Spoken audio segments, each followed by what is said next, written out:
Sometimes people will say things, well, the early church didn't emphasize buildings, which we just clearly saw. They met at temple and house churches as well.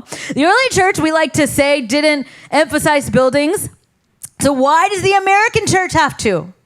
Why does the American church have to have big buildings and bigger buildings? Why do we keep building buildings? Well, with that logic, we have to be a little careful. Because what happens in Jesus' time when he was on the earth ministering, Luke chapter 9, Jesus didn't even have a home for himself. He says, foxes have dens and birds have nests, but the Son of Man has no place to lay his head.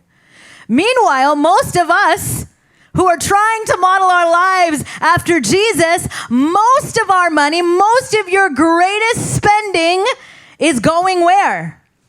To your mortgage, to your remodel, to your new kitchen backsplash, right?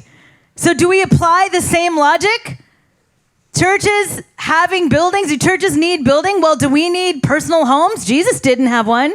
Well, so we have to look at this very carefully as we model our lives after Jesus. This is why David's story, listen, this is why David's story is so powerful. Do you realize David was a fugitive for 10 years of his life? He was running from Saul. He had no place. He could not gather because he was in danger. Finally, he gets anointed king and he's in his palace. He has everything he's ever wanted. He's not running anymore. He's got enough of everything. And as he's comfortable sitting in his palace, in his home, like many of us are comfortable with our homes and our lives, what does David say?